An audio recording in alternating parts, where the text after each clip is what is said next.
अंदर काफ़ी खतरनाक गैस है, कार्बन मोनोऑक्साइड है, जो काफ़ी ज्वलनशील होती है। इसलिए अंदर कोई भी माचिस, लाइटर या ज्वलनशील पदार्थ ना जलाए। खिड़कियां बाहर की तरफ से खोलें, अंदर सांस ना लें, पर्दा हटाने में सावधानी बरतें क्योंकि पूरे कमरे में काफ़ी खतरनाक गैस है। ये सब वो चीज़ें हैं जो बसंत विहार के एक फ्लैट से मिली। सुसाइड नोट का हिस्सा है। 4 सुसाइड नोट मिले और 3 महिलाओं ने आत्महत्या कर ली। वो महिला जो अपनी जान खो रही थी, मर रही थी, लेकिन अपनी जान देने से पहले वही सोच रही थी कि हमारी मौत के बाद जो लोग इस कमरे में आएंगे कहीं उनकी जान ना चली जाए। तो ये संवेदनशीलता है इन तीनों महिलाओं की जो अपनी जान दे रही थी, मर रही थी, सब कुछ खत्म हो रहा था, लेकिन उसके बाद भी उनको दूसरों की जान की चिंता थी।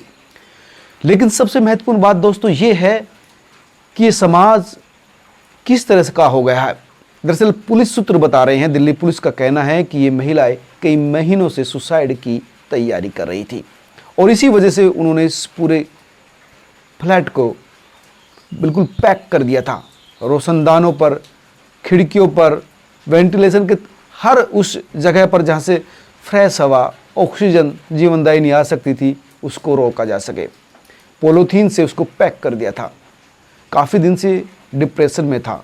इस परिवार का जो मुखिया, मरने वाली मंजू देवी और उनकी 2 पुतनी अंशुका और अंजू, उनका जो पिता था और पति उमेश कुमार, उसकी कोरोना काल में पिछले साल मौत हो गई थी और उसके बाद से ही ये परिवार काफ़ी डिप्रेशन में था।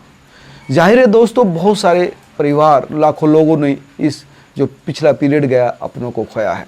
हर परिवार की अपनी एक कहानी है। किस तरीके से कुछ परिवार, कुछ लोग इस झंझावात से निकले ये हम सबको पता है, हम सब ने इसको झेला है। लेकिन कुछ परिवारों ने बहुत ही बुरी त्रासदी से अपने आप को निकाल कर लाए हैं, अपनों को खोया है, वो डिप्रेशन में है।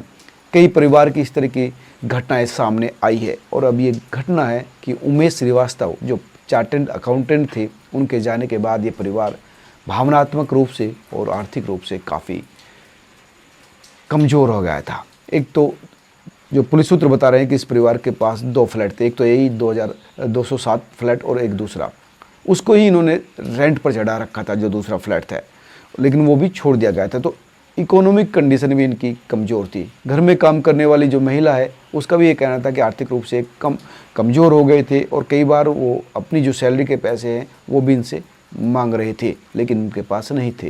इनका कहना था कि वो बैंक जाकर निकाल कर लाएंगे। और ये महिला थी वो सुबह भी इस घर में गई थी और शाम को भी घर पर इसीलिए गई थी ताकि उसकी सैलरी के पैसे मिल जाए। रिश्तेदारों का भी यही कहना है कि ये परिवार काफ़ी दिनों से परेशान था। लेकिन दोस्तों सवाल ये है कि हमारा समाज किस तरह का हो गया।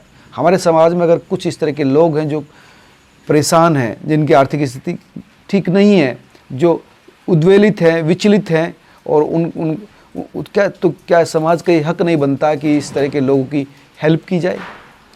अगर ये समाज में कम्युनिकेशन सिस्टम मजबूत होता, शहरों के मुकाबले गांव में ये थोड़ा ज़्यादा है। गांव में एक दूसरे की मदद को लोग आते हैं और इसी वजह से गांव में इस तरह की घटनाएं कम होती है। शहरों में जो इस तरह की सेपरेट बिल्कुल रहने की जो लाइफ स्टाइल है, उसकी वजह से इस तरह की घटनाएं बढ़ती है, कमज़ोर होता है सामाजिक दायरा। तो ये घटना बहुत ही विचलित करने वाली है कि वो परिवार जो अपनी मौत से पहले समाज के बारे में, वहाँ पर आने वाले लोगों की ज़िंदगी के बारे में सोच रहा है और इसलिए वो सुसाइड नोट लिखता है कि यहाँ पर सांस ना ली जाए।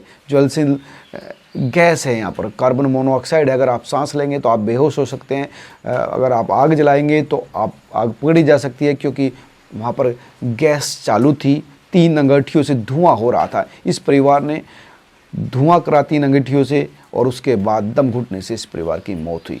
तो दोस्तों ये एक त्रासदी थी उस परिवार में जो पिछले 1 साल से चल रही थी और अंत में इस परिवार ने अपने आप को ख़त्म कर लिया। लेकिन ये कहीं ना कहीं इस समाज की, हम सब लोगों की भी एक संवेदनहीनता की स्थिति है कि हम समाज के उस परिवार को नहीं पहचान पाते, उन लोगों को तक सहायता नहीं पहुंचा पाते जिनको इनका हक होता है, और इसी वजह से इस समाज में इस तरह की त्रासदी होती है।